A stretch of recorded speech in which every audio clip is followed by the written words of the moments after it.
кај Симона Битола е богата со културно историско минато и традиција.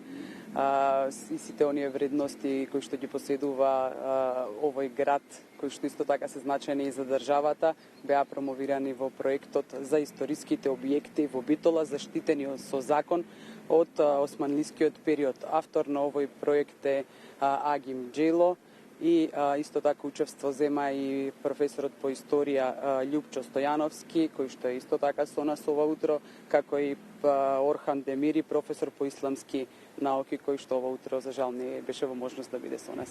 За почеток ќе почнеме со авторот на овој проект. Неодамна беше поставена вашата изложба на фотографии, меѓутоа и видеопроекција, краток документарен филм. Што конкретно содржеше ова ваша изложба, која што не е прва? Пред се, добро утро на гледачите на Македонска телевизија и Александра, фала ти на поканата да може да се промовира овој интересен проект, ако можам така да кажам. Вака, опфаќаше 15 фотографии, сликани од професионални фотографери и 24 минутна видеопроекција, каде што беа опфатени неколку објекти или места, да кажам, во градот Битола. Тоа беше Старата чаршија, Безистенот, Саат кулата, Исак Челеби џамијата, Офицерскиот дом и Џепането или Старата барутана, која што се наоѓа во Старата касарна.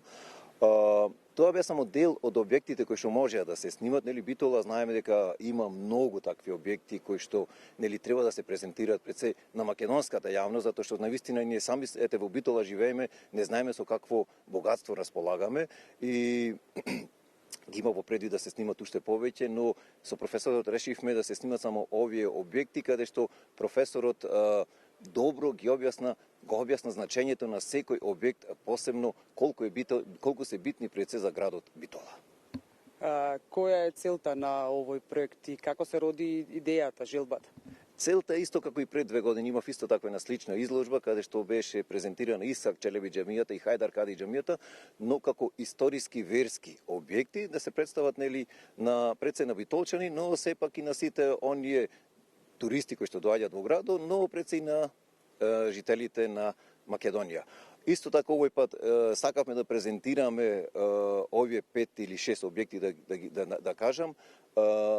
Интересно беше што на самата проекција присуствува ученици од повеќе средни училишта кои што беа изненадени од она со што располага Битола и интересно беше што успеавме да го доловиме тоа што сакаме да видат кој е значењето. Значи целта беше на проектот што имаме во Битола, кој е значењето на Офицерски, кој го изградил, со која цел е наменета. Значи целта беше само да се долови моментот заради што се овие објекти во градот Битола. И се разбира, сето тоа го објасна професорот, затоа што јас не сум стручен, но сепак идејата на цел овој проект и на видеопроекцијата и изложбата беше моја. Колку време работевте на овој проект? Подолго време, значи се слика подолго време. Со професорот мислам дека започнавме со снимање уште во јули месец, значи со неговите излагања, потоа со дрон беа опфатени сите проекти ги снимавме, па со камере, значи негде од почетокот на јули до средината на септември месец се работеше, значи од снимање до завршна монтажа се работеше и се разбира сликање и принтање на тие слики.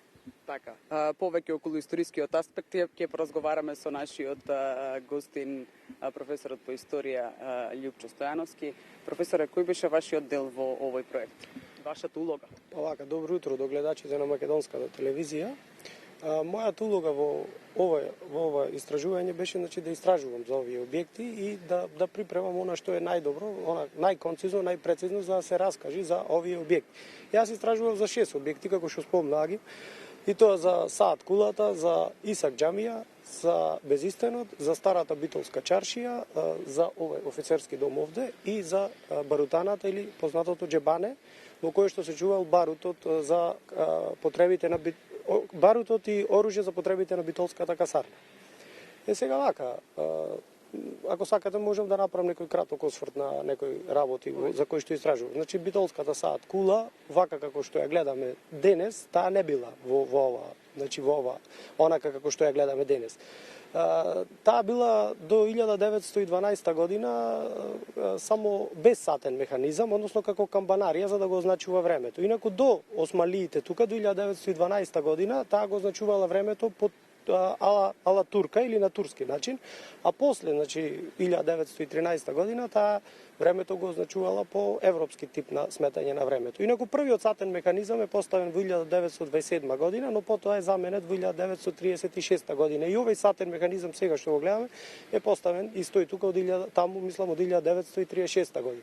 Инаку исто интересно да се спомни за безистенот. Во Битола значи се спомнува безистен уште во кај голем број патопици уште од 15, 16 век, 17 век, 18 век, значи Битола имала безистен и најверојатно во еден период, во првиот дел, во постариот период, таа имала, дури се спомнува и друг безистен, некој дрвен безистен, кој што најверојатно сега го нема, а овој бил за чување на платно и такви работи.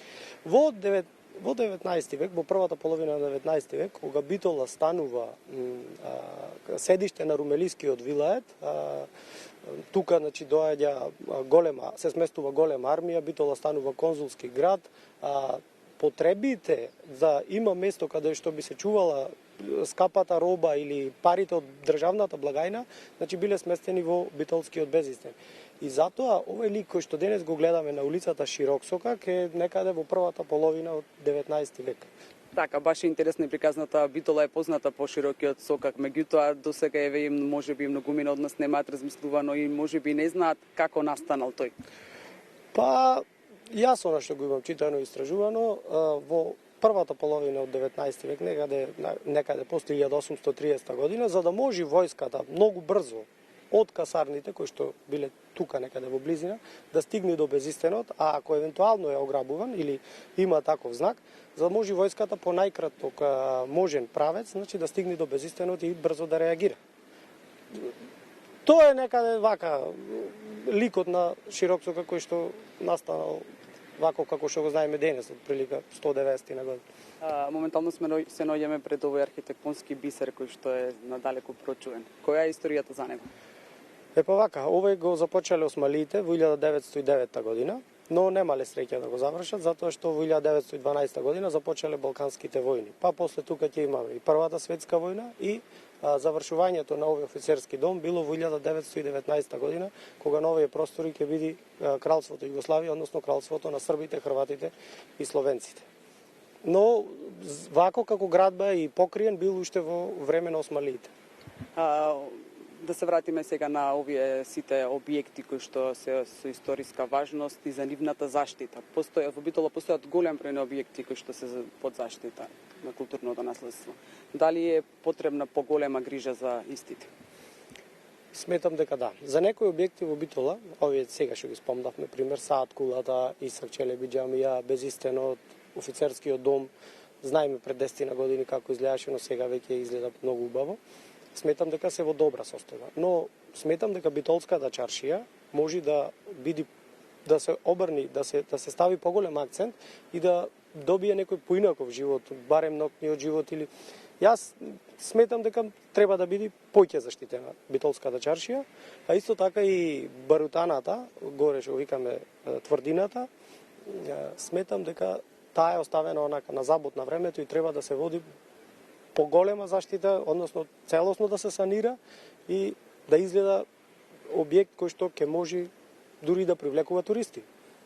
Ви благодарам и на двајцата за вашето денешно гостување и за одвоеното време и како што и кажавме на почетокот од разговорот, оваа изложба, овој проект нема да заврши со оваа последна изложба на авторот Агим Џело и затоа што во Битола има огромен број на објекти кои што се со историско значење за градот и за државата, па така очекуваме во скоро време да има и нова изложба со кој што ќе бидат опфатени и останатите објекти кои што имаат важност.